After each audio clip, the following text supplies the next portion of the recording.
Thank you, Louisa. Please pray with me. Dear God, I pray for all of us present today and those who could not attend but wanted to. I pray that you will touch their lives in great and mighty ways.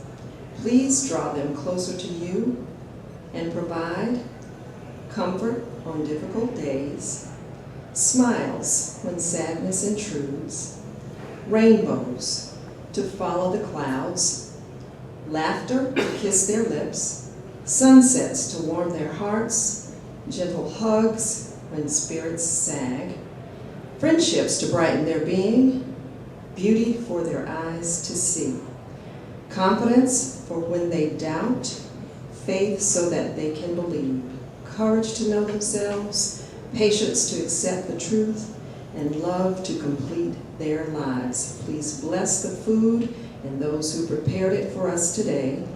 Thank you, God, for your many, many blessings. In Jesus' name I pray. Amen.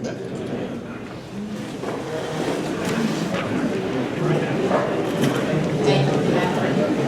And now to introduce our visiting Rotarians and guest, John Peterson. Good afternoon. Welcome to a marvelous Monday. We do have welcome to everybody. Glad to see you all here today. I think this ends September, so I'm glad about that. We do have one visiting Rotarian, Dave Neville from Vista Night. Dave? Here's Dave. Oh, he's covering me. Welcome, Dave. All right, and guests. If guests and their Rotarians would please stand. We have a microphone coming around. Right here. Thank you, sir.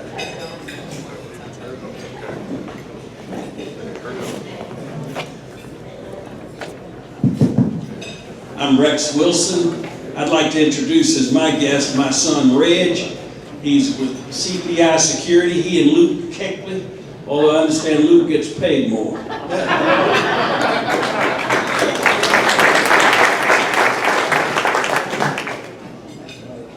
I am Gene Rogers, and it is my high pleasure and high honor and deep pleasure to introduce a former member of the South Carolina General Assembly from Lexington County, South Carolina, representing District 96, Elsie Rast Stewart.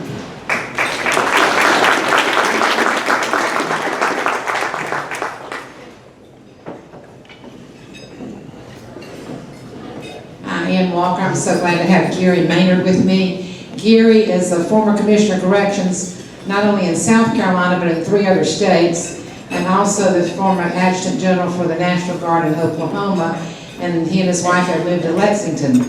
So we're very glad to have Gary Maynard with us.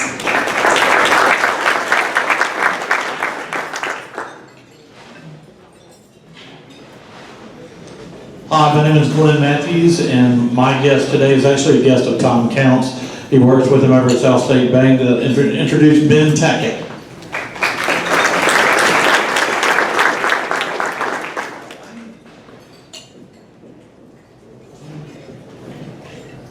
I'm Rusty DePass, and I have with me again as my guest John Stringfellow, who's in executive sales with Main Street.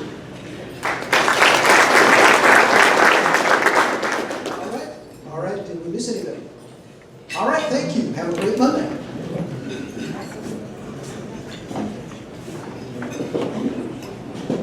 Okay, now the king of health and happiness, Rex Wilson.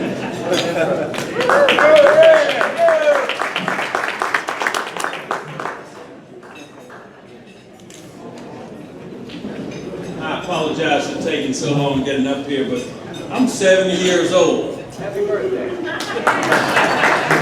I'd have been here on my birthday, but I was on a plane to Pittsburgh on work. The Methodist meet at the oddest time. From Frank Brown, I want to share with you, this is the last day of September, and September is Caregiver Appreciation Month in the United States. And I'd like to remind you that caregiving is tough on the health of caregivers. A lot of people don't know this, but 30% of caregivers die before the loved ones for whom they provide care. These are all significant matters, and I'd like to draw your attention to the blue card on your table. And if you would put some money in the cart fund, that would be greatly appreciated. Leo Richardson's brother, Alonzo, died and is being, the funeral will be held at Hughes Funeral in Trenton, New Jersey.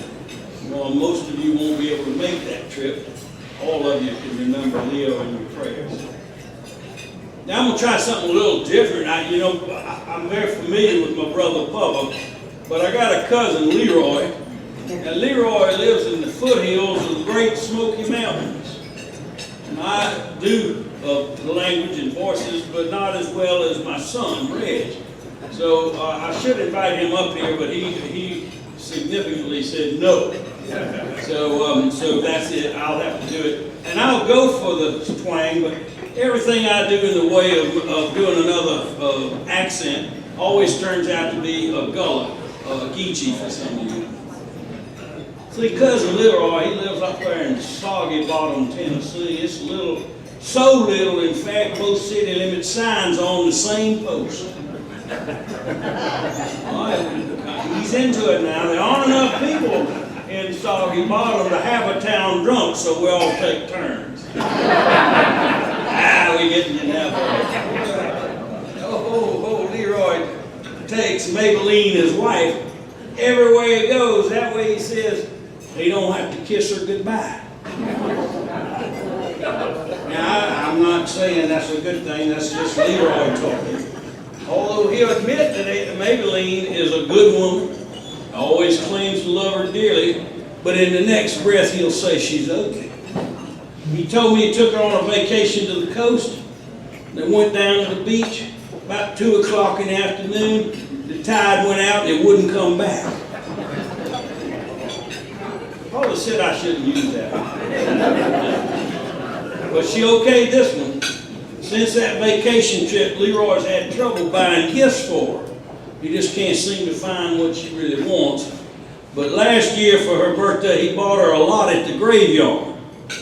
She got so upset, he didn't get her anything at all this year.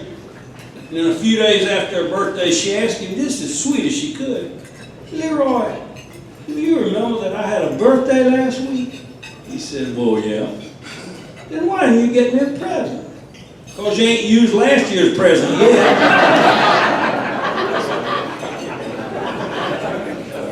Said Maybelline could have told that one as well as Leroy.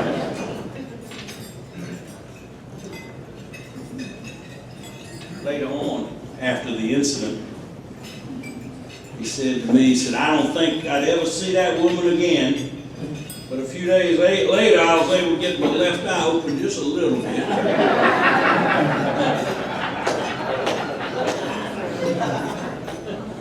Like you, I was taught to respect my elders, but for me, it keeps getting harder to find one. The irony of life is that by the time you're old enough to know your way around, you're not going anywhere. I'm personally, and a lot of you know me, I'm such a cheapskate. Don't say anything, Ray. I rub cologne from the magazines on my shirts. And when somebody says, "Oh, Rex, you smell so good," I always say, they say, "What is that you got on?" I say, "Why, it's page 14. Last thoughts. Now, usually I get a cheer for that. Last thoughts. I told Reg I can handle a crowd. Blessed are those who can give without remembering and take without forgetting. May your troubles be less, your blessings more, and may nothing but happiness come through your door. Have a great day, my friend.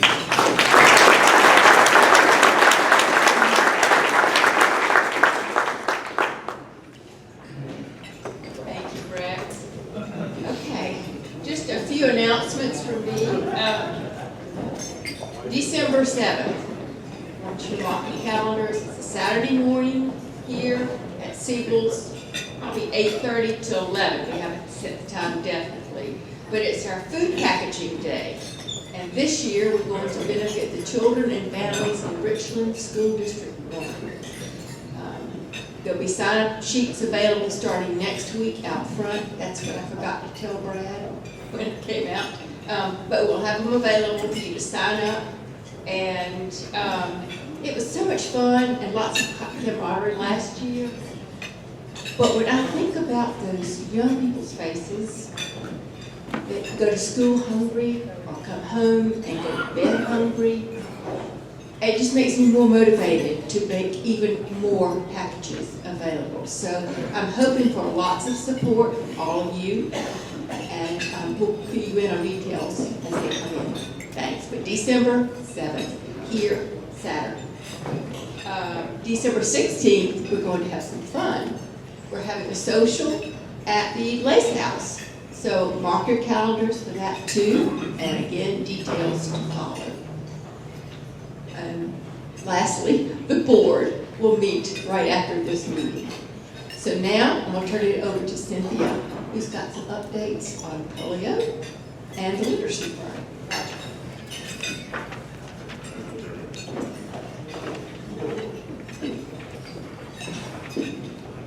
Good afternoon, you guys. How are you guys doing today? You guys have a good weekend? Yes. I'm exhausted. I spent the entire time at the orchestra. Anybody go eat some fried okra? It was good, wasn't it? I don't know, I can't eat fried okra. Okay, so I'm up here right now to tell you about polio. So as of 2018, we had 24 wild polio virus cases in the world, and we had 83 vaccine-derived polio virus cases in the world. As of 2019, we have 82 wild polio cases in the world. That's 58 more than last year. The countries that are most affected are Afghanistan, Pakistan, Myanmar, China, and many countries within Africa. We've gotten so close to the eradication of this deadly disease, but the political climate and increased tension could easily change that overnight, as we're seeing right now. What is a piece of history here in our country for our children should be a piece of history for every child in the entire world. That is our mission. So I would like you guys to join me October 24th for World Polio Day at Segra Park. You get to eat lunch, sample beer, and have fun, which may not seem like much, but you being there and bringing a guest shows our leaders that people care about this cause. People care about eradicating polio. We cannot get into those countries and cross those borders and get those little ice boxes with the oral vaccine to those children in those countries without your support. So it means a lot for you guys to be there. If you would like to be a sponsor of this event, please let me know. If you would like to volunteer for this event, please let me know. Otherwise, please just take a few minutes to show up and enjoy lunch with us. Now I'm going to turn on a different face. On a lighter note, early language and literacy development is essential for school readiness. But by age 3, children in low-income households hear 30 million fewer words than their more affluent classmates. Isn't that a really ridiculous number? Rotary and Save the Children are bridging the gap with Together We Read. But we need your help. And you can help us in 3 different ways. This is how our club is going to do literacy this year. And I would also like to pinpoint that we're doing more than just children. We also know that seniors need books as well. And so we are also going to collect books and put them in senior homes as well. But what we need from you guys first and foremost is books of all ages, all kinds, children's books, chapter books, anything you guys would like to donate, we will find a place to put it. The second thing we need is we need a place to put these books. We need places to put children's reading corners in. And think of banks, think of doctor's offices, salons, anywhere that you might be a bored child while an adult is interacting is a place a child can be interacting with a book. And that's where we would like to put those books. So if you have that place, if you are friends with someone that has that place, please let me know. I will personally go and set up the children's reading corner myself. Now, the last thing I need from you guys is we have started a social media campaign. We are all leaders within our community, and so the biggest thing that we can do is get awareness to this need. Lower income children need early reading. We need to provide these skills to them, and so we are providing social media campaigns for you guys to share. I posted one this morning that gave the same 3 million fewer word outline on social media today, so you guys can go and share that one. Share it and use the hashtag Together We Read. I appreciate your guys' help on this, and if you have any questions, please contact me.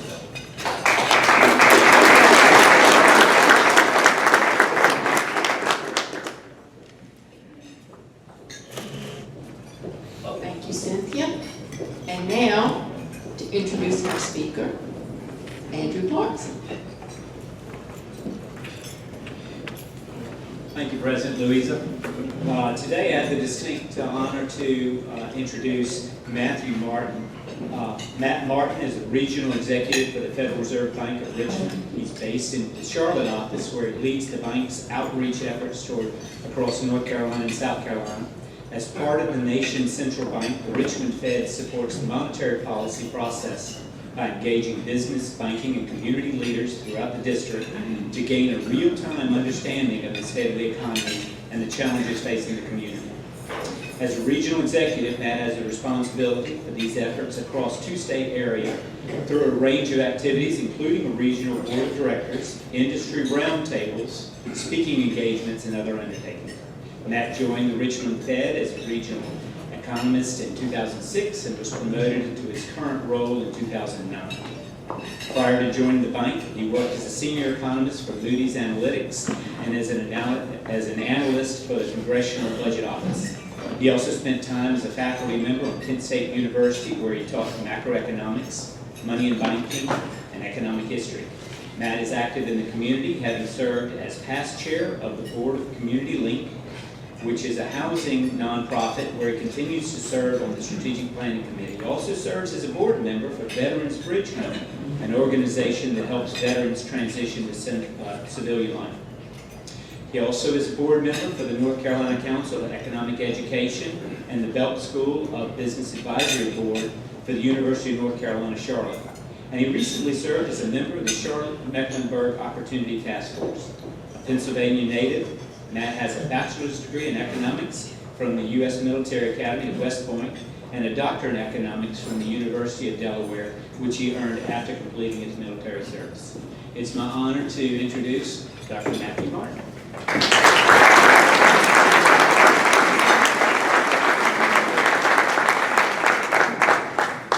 Thank you, Andrew, for that extensive introduction.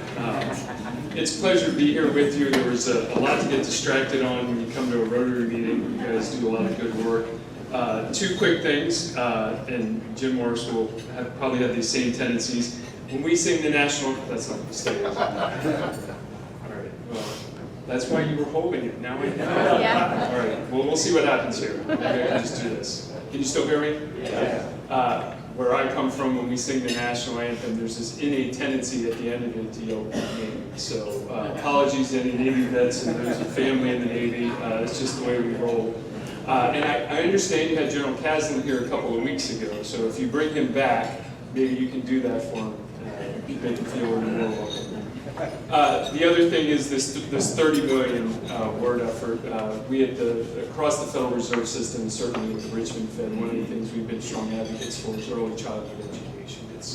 It's really critical. So if you're not familiar with how those early years in life affect one's ability to learn and grow and develop and become a productive member of society, that's worth learning about. So my task today that I've taken on myself is to give you a little bit of an overview of the Federal Reserve, as well as a sort of an update on what's happening in the economy, both at the national level and here regionally as well.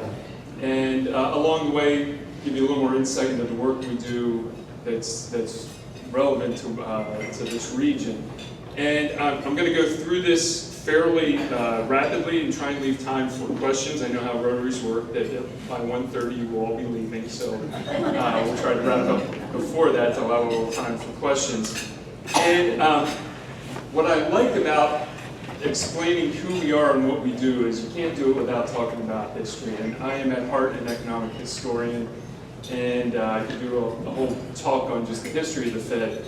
To understand what we do, it's helpful to understand where we came from. And this picture you see is from 1907, the Panic of 1907. So briefly, the Federal Reserve is actually our nation's third central bank. We had two that had limited charters. So basically, Congress passed a law, said, we'll have a central bank, but unless we renew this charter, it's going to expire in 20 years. The second of those was killed by South Carolina's own Andrew Jackson in the 1830s. And so you have this period from the 1830s to the early 20th century without a central bank. It was actually an era that was marked by frequent banking panics. There was a really bad one, for example, in 1893. The outcome of that and some other developments, by the time you get to the election right before the turn of the century, you have a big debate about the course of essentially monetary policy. We were on a gold standard. The question was, should we do something different? Should we add silver? And not to ruin childhood memories, but the Wizard of Oz is basically an allegory for that whole period. That was the big debate of the day. 1907 was a particularly sharp banking panic. And a lot of banks failed. We didn't have deposit insurance then. And so you'd had a series before that. 1907 was particularly sharp, and it finally led to some traction on getting a central bank on a more permanent basis. And as you look at that period of time, a couple of things stand out. First of all is the big issue was there wasn't a central bank to provide currency on a seasonal basis as the economy needed it. And what happened typically in the fall is farmers had to get crops to market. They typically had to borrow money to do it. And currency would drain out of New York and the money center banks into the country and would leave the big banks in the big cities like New York with less currency on reserve. So if you had an episode in the fall, the banks were more vulnerable. And so these bank panics tended to happen in October. And that's exactly what happened in 1907. What's interesting is how the panic was managed. J.P. Morgan worked through the New York Clearinghouse to try and bring an end to the banking panic. And the Clearinghouse was an organization that if you were a member in good standing, at the end of the business day, for example, you would send 2 representatives to the Clearinghouse with all the checks that you had collected that day. And in a very short period of time, 10 to 12 minutes, all the banks could clear the checks. They set up desks in a circle. One would sit at the desk, and the other member of the bank would go around, and they just march around the circle until they cleared all the banks. They settle at the door, and they're done. So that was a payments function. So keep that in mind. That's one of the functions of the Federal Reserve. During the panic, through the clearinghouse, they would go in and look at the books of an individual bank, and the clearinghouse would decide if that bank was worth saving, whether it just had a liquidity issue or whether it was fundamentally unsound. If it was sound, they would inject some funds into that bank to make, so they're acting as sort of a lender of last resort, providing some elasticity to the currency. And the final thing is, you had to be a member in good standing. If you wanted to be in the clearinghouse, you had to open your books and let the clearinghouse approve that you're a member in good standing. We're going to let you're financially sound. So that sort of bank regulator aspect. So the idea of creating a Federal Reserve System was essentially to create a national clearinghouse system. So that banks all across the country, if they chose, could be members and would have access to the clearinghouse, the lender of last resort facility, and so forth. That's why you get, I turned it off. There we go. That's why you get a map of the Federal Reserve System that looks like this. So when the law was passed in 1913, it created 12 Federal Reserve districts under the oversight of a government agency, the Board of Governors of the Federal Reserve System, which is based in DC. When you look at these territories, so each of the districts is a different color on this map, you notice they're smaller in the northeast, and then as you get south and west, they really open up. Think of what the economy of the country looked like in the early 20th century, right? This just reflects that reality. There was much more economic activity in the Northeast back in those days, and so you have that. And then you can see each reserve bank determines whether they need branch offices or not. So we are the Richmond Bank, we're the 5th Federal Reserve District, Maryland and West Virginia, or almost all of West Virginia through South Carolina. Baltimore's branch office, and Charlotte, where I'm based, is our other branch office. And so the reserve banks accomplish a number of things. We're essentially the operating arm of the Federal Reserve. All the work that gets done in bank examination, payments, and some of the groundwork for monetary policy is all done by the reserve banks. And my particular role, as you heard from the bio, is to make sure that our bank and our bank's president knows what's happening in the economies of North Carolina and South Carolina. He'll go to monetary policy meetings 8 times a year, and he will represent. Bank presidents, when they do a go around and talk about economic conditions, all 12 of them say, here's what's happening in my district. And you can, it takes a 5-year period, but you can go and look at transcripts of those meetings over time. So here is we sort of talked through this, but here's our mission and the core functions of what we do as a central bank. Basically, we're trying to foster a stable banking system and a healthy growing economy. Our core functions are through monetary policy, bank supervision, and payments. And we have this little diagram that you see here of 5 ways we sort of, that you as a citizen might be influenced by the work we do. It's not meant to be ominous. We're not the only thing that affects the prices you pay, the money, what it costs for the money you save and borrow and so forth. But we are an important player in helping determine the outcome of economic and payments and banking activity. So I won't dwell on that, and I will say as we get to the question and answer, you can ask questions on any of this or things I don't touch on. The monetary policy function, this is what we're known for mostly, and it's really things we do to influence interest rates in the economy. If you followed anything over the last 10 years, we do some other things. We bought and sold some assets, financial assets, things like that. I won't go into that in detail. But what you see at the bottom is our objectives. We actually have 3. Maximum sustainable employment, stable prices, which is generally taken to mean low and stable inflation, and moderate long-term interest rates. But it turns out the best thing we can do to accomplish that 3rd objective is to keep inflation low and stable. So it really collapses down to 2 mandates, and that's maximum employment and low and stable inflation. Now, I like to say that our mandates are equal, but if you've read Animal Farm, you know what the pigs eventually say, all animals are equal, but some are more equal than others. That's kind of how our dual mandate works, because one of them we have close control over time, and the other we influence, but we're not deterministic on the outcome. And that's what this slide shows. So on the price stability goal, a number of years ago, we came out and explicitly said we have a 2% inflation target, and it's based on this particular measure. It's called the Personal Consumption Price Index. That's the measure we're going to measure our ability to accomplish our mandate on inflation. So that's explicit. We say we want to hit 2% over the medium term, so we have that target.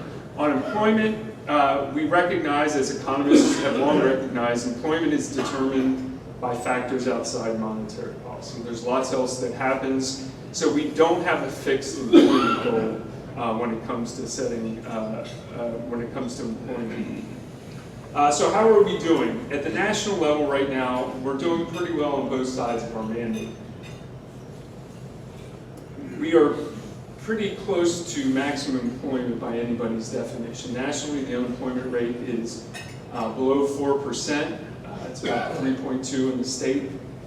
In South Carolina, that's about as low as unemployment's been in almost 50 years. So it's generationally low. It's hard to imagine there's much slack left in the economy. And when I sit down and talk to business leaders and say, what's your number one concern? The most common response is finding the workers I need to keep my business moving forward, or retaining the ones that I have. So that's a big issue these days.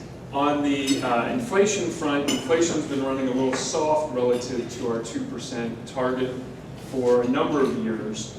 And so what I'm showing you here is monetary policy projections that come from the members who are making policy. So the federal agency in DC, the Board of Governors, there are 5 governors, there should be 7, there's only 5 currently, and all 12 Reserve Bank presidents, 4 times a year, put in forecasts for 4 different variables, one of which is the short-term policy rate, what they think it'll be at the end of the year. So we're in September, so that 2019 figure, and this is from earlier in the month, this projection, tells you where individual members think our policy, short-term policy rate will be at the end of the year.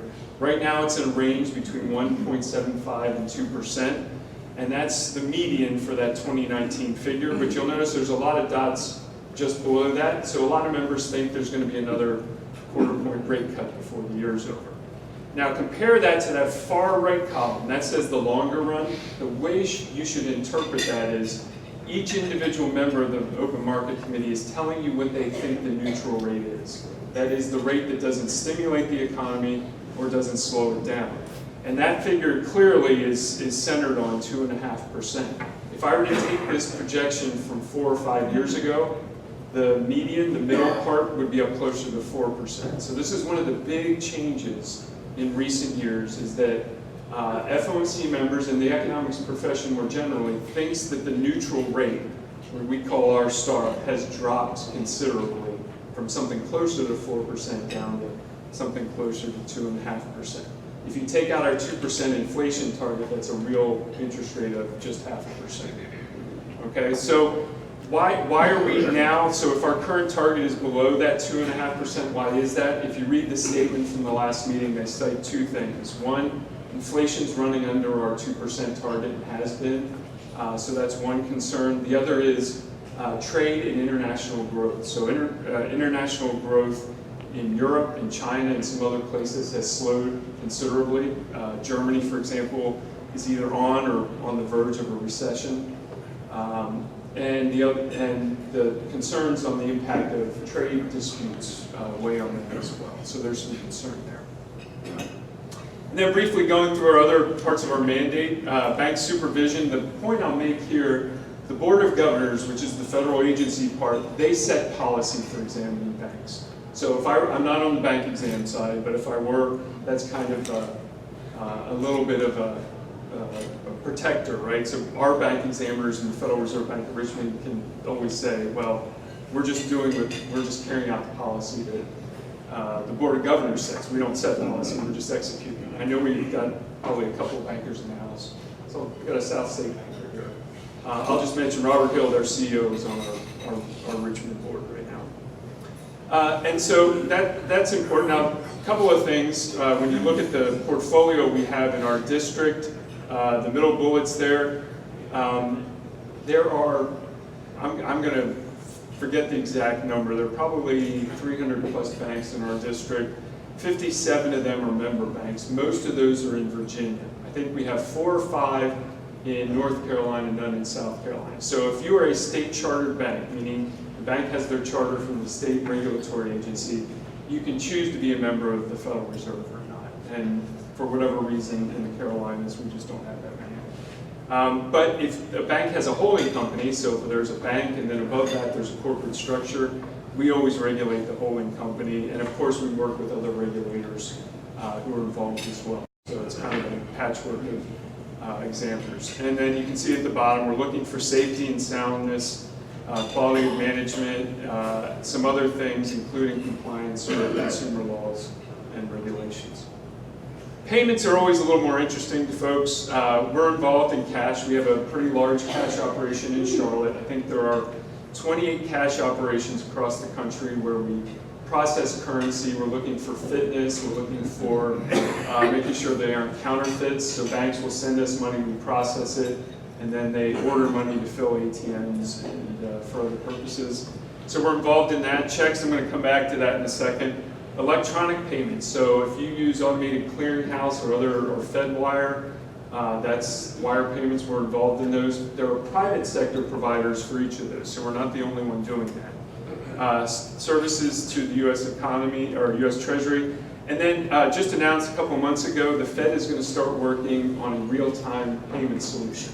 So if you use Venmo or I forget the big banks one now, Zelle, thank you. Those look like they're real time, right? You can send money to someone by Venmo and immediately they get a notification that they got your payment. But if you did that on a Saturday, that payment wouldn't settle till Monday, right? So it's not really 7-day-a-week real time. We're gonna start working on this project. It's gonna take us a few years to get it done. One point on the checks thing. This is an example where the Federal Reserve actually pushed for and got legislation that allowed banks to trade images of checks with each other. Prior to that, you can see here, we had almost one check clearing site per state back in 2003, including one here in Columbia. And every night, we had a fleet of airplanes that rivaled FedEx. We would have 2 flights a night to get checks where they needed to be in the US to clear these paper checks. And then, because of technology, this is the number of check clearing sites we have now. We have one in Atlanta, and frankly, they don't have much work to do. So that is, at its peak, Charlotte had about 150 people in the branch working on check clearing, and now none of them are there. So we went from a branch workforce of over 400 down to something closer to 200 in a very short space of time. So big changes there, and they were the ones that we advocated for. We thought it was the right thing to do.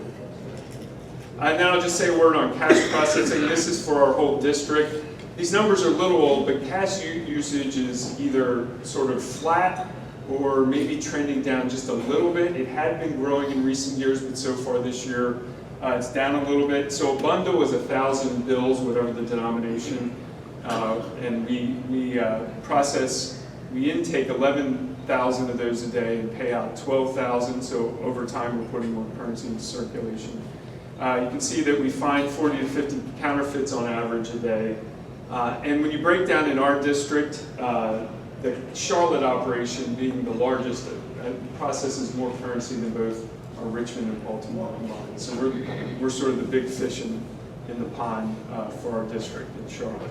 And the Currency Technology Office, we do this for the whole Federal Reserve System. That is the group that manages the technology that is used to process currency. In Charlotte, we have these 5 big cash processing machines. They're 20 years old. We're actually in a project right now to replace those machines all across the country. It's one of the larger technology projects we will undertake, and we manage that out of Richmond. And then finally, how does the Fed interact with the public? My role is a good example of this. If I'm not on the road across North Carolina and South Carolina, at speaking engagements like this, meeting with business leaders and having conversations about what's happening in real time, I'm not doing my job for our bank. And there's one of me in every branch across the Federal Reserve System, and I think that's 24 branches. We have other folks that help us with that work as well.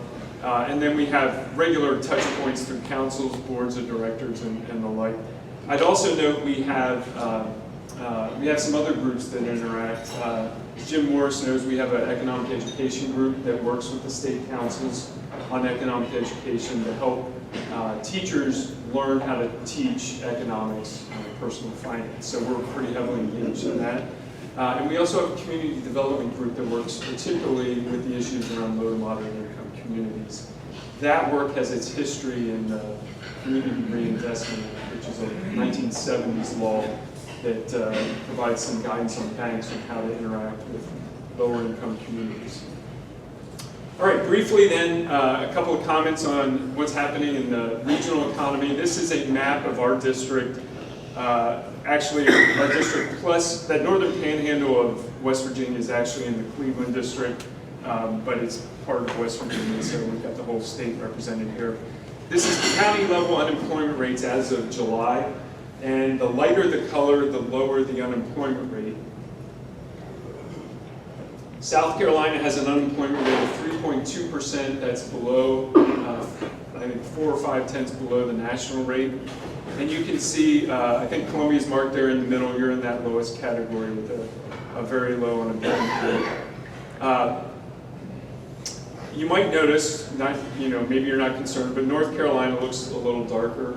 For whatever reason, North Carolina's unemployment rate is a full percentage point higher, and that plays out across the state. I'm not sure I have a good explanation for that. My first explanation would be North Carolina has a lot of in-migration, and there are people that show up in Raleigh and Charlotte who just move there because they think it's a good place to be, and then they look for work. But I think that happens in South Carolina too. So I don't know that it's happening more in North Carolina than South Carolina. So there's something structurally going on there. But unemployment rates are still low. Where they are high in South Carolina is along that I-95 corridor in particular. The more rural areas of our district are struggling, as is the case across the country. And that's one of the big dimensions of differences in economic outcomes. Of course, you can look up at West Virginia, and West Virginia's got some unique challenges, and you can see that's probably where the highest unemployment rates are in our district. But having said that, so things vary across the state, but they're generally quite good right now. If you want to take a look at employment, this is year-over-year growth going back to almost the recession before the Great Recession. The red line is South Carolina, not taking size, that's just what the computer spits out. And then the blue line shows you Columbia. And you can see for most of the last 15 years, those two have tracked each other pretty closely. But you can see in the last year or two that Columbia has slowed down a little bit relative to the state. The unemployment rate is very low here. The number of people unemployed, so to be unemployed, you have to actually be looking for work and choose to be in the labor force. But that is the lowest it's been since, I want to say, around 2000. And back then, the workforce was 20% smaller. So there aren't many unemployed people. It could be the case that employers in the Columbia metropolitan area just can't find workers. And so there might be some roles going into it. The two sectors within the Columbia metropolitan area market that are seeing some job losses are here. There may be one or two others, but these two stood out to me. The one in red here includes temporary employment. So this is part of the professional and business services classification. One of the stories we hear out of those firms that either on a contract basis provide workers or do actual headhunting is that workers are either very quickly converting from temp to permanent, or they're just skipping the temp piece altogether. So I think that might be why that one's declining. And then the other one is education and health services, and I'd be actually interested in learning why that might be declining in Columbia that has a couple of large institutions.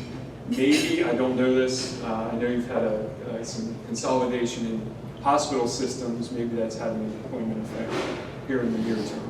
I'm not sure, but I thought I'd point that out as an interesting aspect. And then finally, the other piece of data we get on a regular basis for state and below is housing permits. So this shows you again, these are different scales, left and right. South Carolina and Columbia compared, so the scaling's different, but again, you can see South Carolina permits largely have trended up, although in the last few months they've gone a little sideways. And in Columbia, they've sort of been bouncing around some average over the last couple of years. We get a lot of feedback from builders that there are supply-side impediments to building homes. So I don't think this is on the demand side necessarily. It's hard to develop lots. The permitting process takes a long time, so there's a lot of working capital tied up. You can't find workers, particularly the trades, to finish building out homes, so that adds on more time and cost. And it just becomes increasingly harder, it seems, to build homes, particularly at price points that first-time home buyers can afford. So you have issues like that going on. I don't think the housing market's in any sort of recession. I just think it's facing these supply-side headwinds, and that makes it look that way. So my overall take is that the economy is generally quite healthy. The risks have increased, but if you were asking to provide a forecast, I think it's more likely than not that we will continue an expansion well into next year. And then after that, who knows? The world's too uncertain to make longer-term predictions. So with that, I'll stop. I've left some time. I'm happy to take questions on anything I've covered or anything that's just of interest. When you say Columbia, you're talking about the Columbia area, or you're just talking about the city of Columbia? Or? It's these statistics are for the Columbia Metropolitan Statistics area, which would be, I think, is it a 4-county area? I'm going to forget off the top of my head. So And that's based on commuting patterns. So every so often, the Bureau of Labor Statistics looks at where people commute into central business areas, and that's how they determine metropolitan statistical areas. So it's broader than just the city. Yes, sir. You mentioned that economic history was one of your special interests. Could you make some comment about Woodrow Wilson's role in the Federal Reserve, setting it up? Sure. The question was about Woodrow Wilson's role in setting up the Federal Reserve. He obviously signed the Federal Reserve Act the day before Christmas in 1913. There was actually a legislature from, I think it was a senator from Virginia, that was principal in helping get the legislation through Congress and set it up. So Woodrow Wilson was supportive, but I think it was really something that really Congress, particularly the Senate, had a couple of people who were really driving that forward.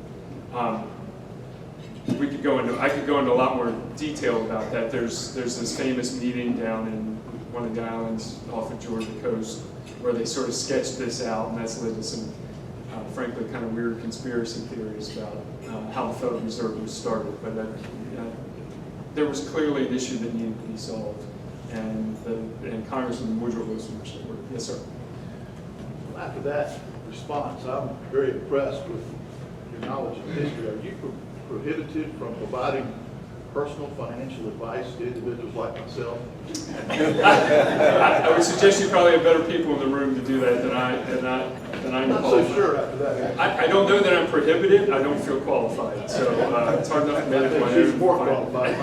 I have a basic understanding of interest rates and markets, but I don't know that it leads me.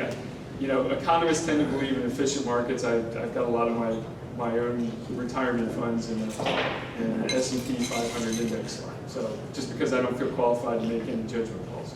I thought there was a question further in the back of the side. Yes, sir. Yeah. With interest rates were raised, but if the economy's humming, why were they raised? They were cut. So we've had two cuts this year. The particular reasons cited, and there were some dissents, were that we aren't hitting on our inflation target. So if 2% is our target, then we should probably be wrong as much above as we are below, right? So inflation bounces around. Over time, we should average about 2%. Over the last 5 or 6 years, we've averaged below 2%. Only once, I think, did we break, for one period of time, did we break above 2%.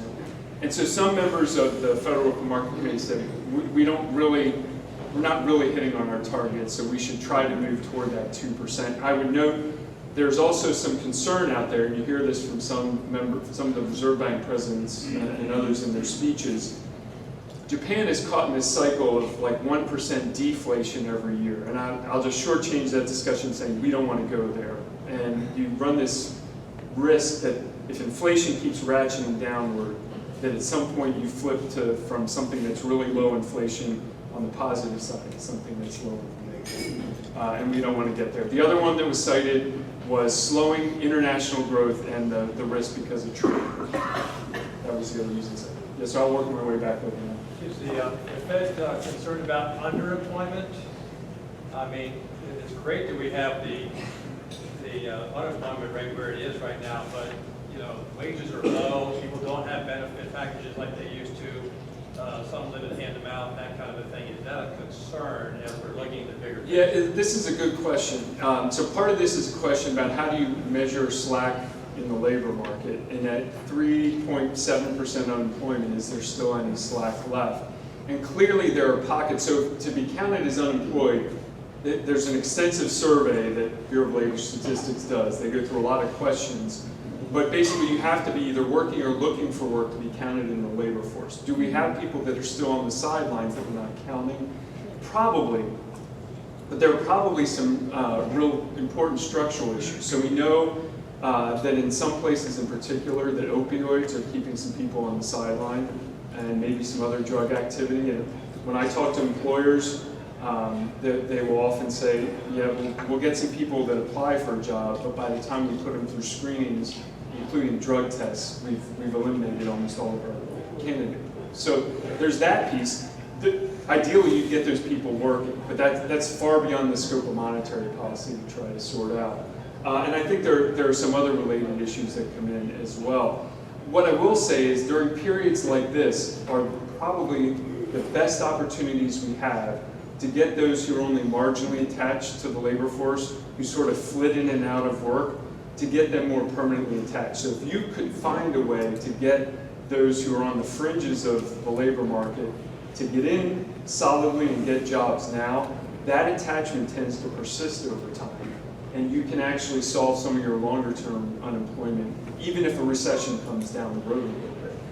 The other thing I'll say on the wages front, in some cases wages are low. Where they are rising the most is for a lot of lower end skilled jobs right now. Professional jobs as well are going up, but here's what I hear from employers.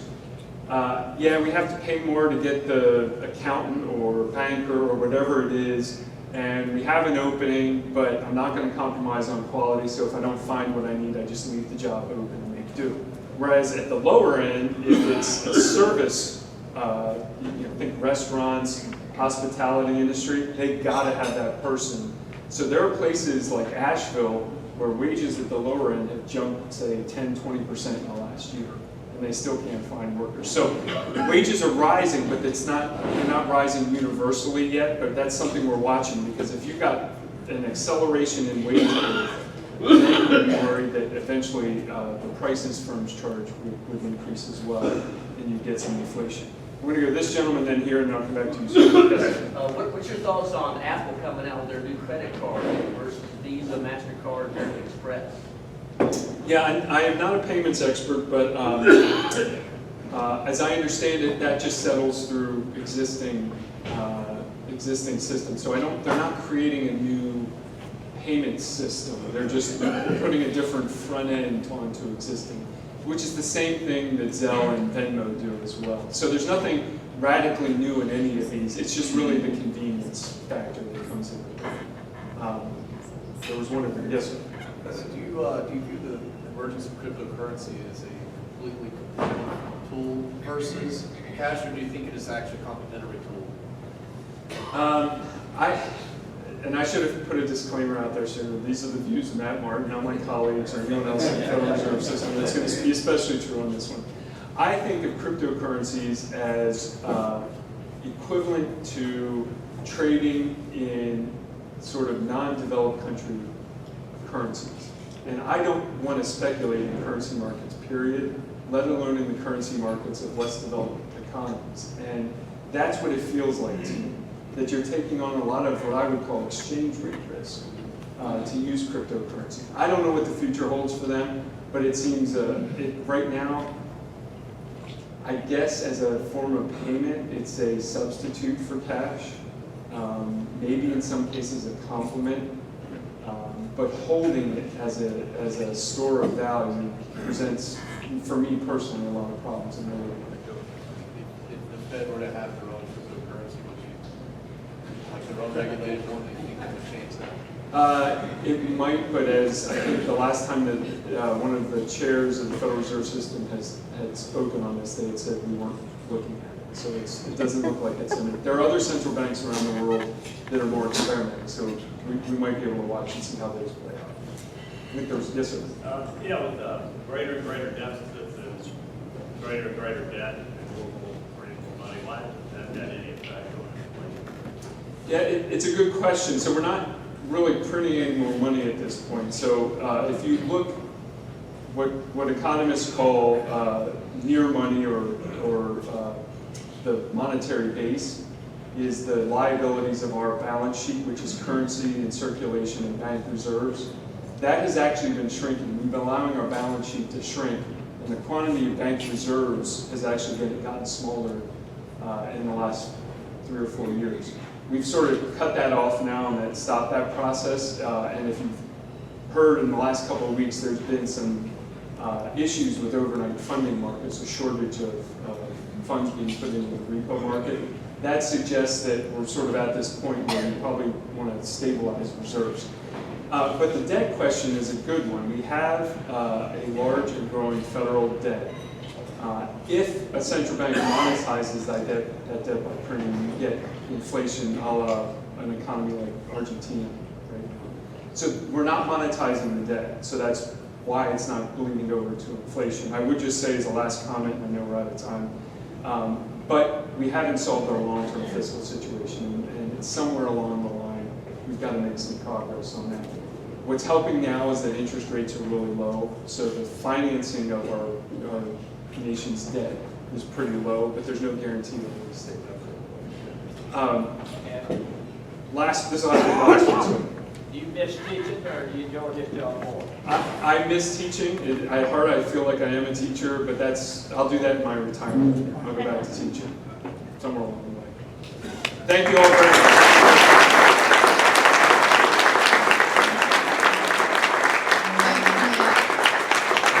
I feel your pain. I wanted to keep you here and ask you more questions. I told him earlier, I said, you're too darn young to be so darn smart. Thank you for sharing your time with us. We have a token of appreciation for you.